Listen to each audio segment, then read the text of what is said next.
بسم اللہ الرحمن الرحیم۔ السلام علیکم ناظرین، میں ہوں شاہد جاوید ڈسکوی اور آپ دیکھ رہے ہیں میرا یوٹیوب چینل۔ ناظرین، 16 دسمبر 1971 پاکستانی تاریخ کا وہ سیاہ ترین دن ہے جب دنیا کی سب سے بڑی اسلامی مملکت پاکستان دو لخت ہو گئی۔ 16 دسمبر کا سورج کرب اور احساس شکست کے سار ہر سال ان تمام تر ناکامیوں، نامرادیوں، نالائکیوں اور نااہلیوں کے ساتھ طلوع ہوتا ہے جن کے باعث مشرقی پاکستان کا المناک سانحہ رونما ہوا۔ زندہ قومیں اپنے ساتھ پیش آنے والے سانحات بھولا نہیں کرتی بلکہ ان سے سبق سیکھ کر آگے بڑھا کرتی ہیں۔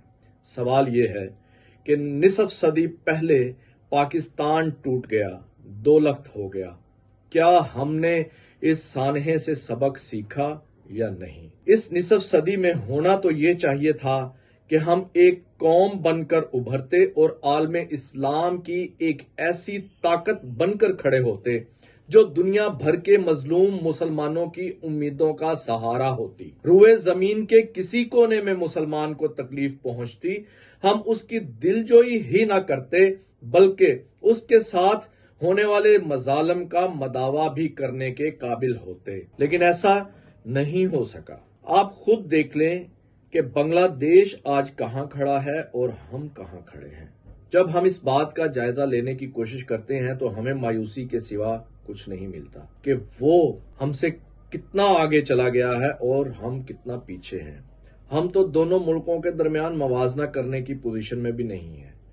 ہم اس نصف صدی کے دوران ایک ایسے پرخطر مقام پر آن کر کھڑے ہو گئے ہیں جہاں ذلت اور رسوائی کی تاریکیاں اور غلامی کی زنجیریں قوموں کا مقدر بن جایا کرتی ہیں۔ اس حقیقت سے قطعی انکار ممکن نہیں کہ سیاسی قائدین کا ایک دوسرے کے خلاف بدترین زبان کا استعمال، ایک دوسرے کے خلاف غیر سیاسی اور غیر اخلاقی رویہ، ایک دوسرے کو غدار قرار دینے کی روایت، آئین اور قانون کی دھجیاں اڑا دینا، جمہوریت کے نام پر جمہوری روایات کا قتل عام کرنا، عدم برداشت، ایک دوسرے کی پگڑیاں اچھالنا، ایک دوسرے کے ایمان پر حملہ کرنا، ایک دوسرے کو نیچا دکھانا، غیر مہذب رویوں کا انتہا درجے کو پہنچ جانا ہی بنیادی طور پر مشرقی پاکستان کی علیحدگی کا سبب بنا۔ آج بھی وہی کچھ اسی انداز میں دہرایا جا رہا ہے جس کے باعث ہم سے ہمارا آدھا ملک الگ ہو گیا۔ ناظرین، میں نے جو وجوہات بیان کی ہیں یہ انتہائی قابل افسوس وجوہات ہیں، لیکن ان سب سے بڑی وجہ بھی ایک ہے جو پاکستان کے ٹوٹنے کا سبب بنی۔ یہ بڑی اور بنیادی وجہ کیا ہے آگے چل کر یہ بھی بتاتا ہوں۔ ناظرین، دنیا میں کئی ایسے ممالک ہیں جو دو حصوں پر مشتمل ہیں۔ ان میں مشرقی جرمنی، مغربی جرمنی، مشرقی پولینڈ، مغربی پولینڈ، شمالی کوریا، جنوبی کوریا وغیرہ شامل ہیں، لیکن ایک ملک کے دو حصوں کے درمیان جغرافیائی فاصلہ موجود ہو ایسا کوئی ملک نہیں تھا۔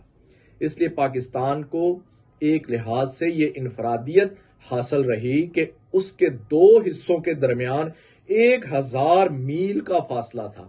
دونوں حصوں میں رہنے والوں کی زبان ایک، نہ ہی ثقافت کے رنگ ایک، نہ ہی رہن سہن ایک، نہ ہی تہذیب و تمدن ایک۔ دونوں حصوں کے لوگوں کے درمیان اگر کوئی قدر مشترک تھی تو وہ صرف اللہ کا محبوب ترین دین اسلام تھا۔ گویا کہ خالص نظریے کی بنیاد پر ایک ملک قائم ہوا، صرف کلمہ طیبہ نے دونوں حصوں کو جوڑے رکھا اور اسی کی بنیاد پر ان دونوں نے جڑے رہنا تھا۔ یہ فطری بات تھی۔ پاکستان بننے کے بعد ایک طویل عرصے تک ملک میں آئین نہ بن سکا اور ایک مخصوص ٹولے نے نظریہ پاکستان کو بھی متنازع بنانا شروع کر دیا۔ مشرقی پاکستان کے لوگوں کے اندر محرومیوں کا احساس پیدا کیا گیا، لیکن محرومیوں سے کبھی ملک ٹوٹا نہیں کرتے۔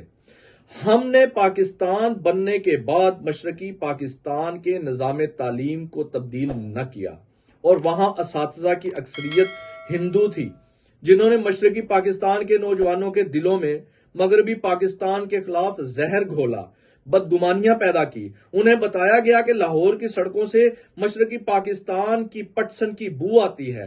وہاں سے جو لوگ لاہور کے مال روڈ پر آتے تھے تو اونچی اونچی عمارتیں دیکھ کر سوچتے تھے کہ یہ ہمارے وسائل سے بنی ہوئی عمارتیں ہیں، ممکن ہے ان کے ان خدشات یا بدگمانیوں میں تھوڑی بہت صداقت بھی ہو، لیکن ان چیزوں سے ملک نہیں ٹوٹا کرتے۔ ناظرین، کسی ملک کو توڑنا کوئی معمولی بات نہیں ہوا کرتی۔ حقیقت یہ ہے کہ جس نظریے نے 1000 میل کے فاصلے پر رہنے والوں کو جوڑ دیا، پاکستان بننے کے بعد ہم نے اس نظریے سے روگردانی کی، جس سے مشرقی پاکستان کے لوگوں میں مایوسی پیدا ہوئی۔ ان کی اس مایوسی کا فائدہ ہمارے ازلی اور ابدی دشمن بھارت نے اٹھایا۔ ہم آج بھی پاکستان توڑنے کے الزامات ایک دوسرے پر لگا رہے ہیں، جبکہ حقیقت میں بھارت ہی مشرقی پاکستان کا اصل قاتل ہے۔ اس بات کا اعتراف نہ صرف اندرا گاندھی نے کیا، بلکہ چند برس پہلے بھارت کے قصاب صفت حکمران، مسلمانوں کے قاتل نریندر مودی نے بھی برملا کیا۔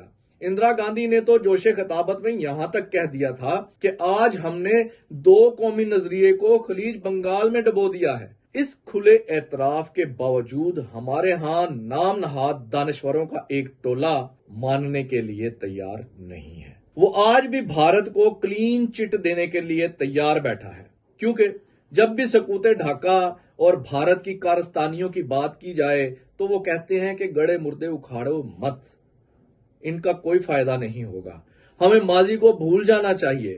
اس طرح کے واہیات قسم کے ہمیں درس دیے جاتے ہیں۔ زندہ قومیں اپنے ماضی کو اور اپنے ساتھ پیش آنے والے سانحات کو کبھی فراموش نہیں کیا کرتی، کیونکہ ان کی یاد ہی انہیں مستقبل میں صحیح سمت لے کر چلنے میں مدد دیا کرتی ہے۔ ہمارا ملک ٹوٹ گیا، ہم اسے بھول جائیں، اور جنہوں نے ملک توڑا وہ تو آج بھی نہیں بھولے، وہ تو آج بھی پاکستان کے خلاف سازشوں میں مصروف ہیں۔ بھارت کے انتہا پسند ہندو آج بھی اکھنڈ بھارت کے خواب کو دل میں دبائے بیٹھے ہیں، اور جب موقع ملتا ہے انہیں، وہ پاکستان دشمنی کا کوئی موقع ہاتھ سے جانے نہیں دیتے۔ بھارت نے افغانستان میں بیٹھ کر 20 سال تک پاکستان میں دہشت گردی کے نیٹ ورک کو آپریٹ کیا۔ 8 سال قبل آج ہی کے دن آرمی پبلک سکول میں اس قوم کے مستقبل پر حملہ کیا گیا۔ وہ دن، وہ سانحہ ہم کیسے بھول سکتے ہیں جس میں ہمارے 150 کے قریب بچے شہید ہوئے؟ ان اساتذہ کو ہم کیسے بھول سکتے ہیں جنہوں نے جام شہادت نوش کیا؟ یہ انسانی تاریخ کا المناک سانحہ تھا۔ آج 8 سال بعد ہم اس سانحے کی ہولناکی نہیں بھول پائے۔ وہ ہمارے دلوں میں نقش ہے۔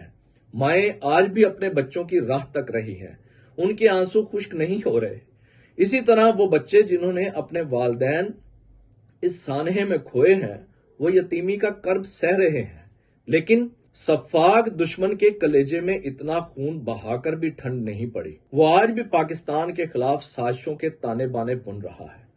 اس کی سازشوں کا ایندھن عادل راجہ جیسے لوگ بن رہے ہیں، جو اپنی ہی فوج کے خلاف باہر بیٹھ کر لوگوں کے ذہنوں میں زہر گھول رہے ہیں۔ ایسے لوگ سیاسی جماعتوں کی آڑ میں اپنا گھناؤنا کھیل آگے بڑھاتے ہیں، اور سیاسی جماعتوں کے ناعاقبت اندیش سیاستدان انہیں اپنا ہمدرد سمجھتے ہیں۔ ایسی صورتحال میں دشمن کی سازشوں سے نہ صرف بچنا ہوگا، بلکہ انہیں ناکام بنانے کے لیے ٹھوس اقدامات بھی کرنا ہوں گے۔ اس کے لیے ہر سیاسی جماعت، ہر سیاسی لیڈر، ہر ادارے، ہر طبقے اور معاشرے کے ہر فرد کو اپنا کردار ادا کرنا ہوگا۔ اپنے اداروں کے خلاف اٹھنے والی ہر آواز کا منہ توڑ جواب دینا ہوگا۔ ہمارا اتحاد ہی ہماری سب سے بڑی طاقت ثابت ہوگی۔ ہمیں اپنے اس اتحاد کو نہ صرف قائم رکھنا ہے، بلکہ اسے نقصان پہنچانے والی آوازوں کو بھی بند کرنا ہے۔ 16 دسمبر ہمیں وحدت، اتحاد، استحکام، دفاع کی مضبوطی اور وطن دشمن عناصر کی سازشوں کا مقابلے کا درس دیتا ہے۔ شہدائے آرمی پبلک سکول ہوں یا شہدائے مشرقی پاکستان، سب کے پاک خون کو ہمارا سلام۔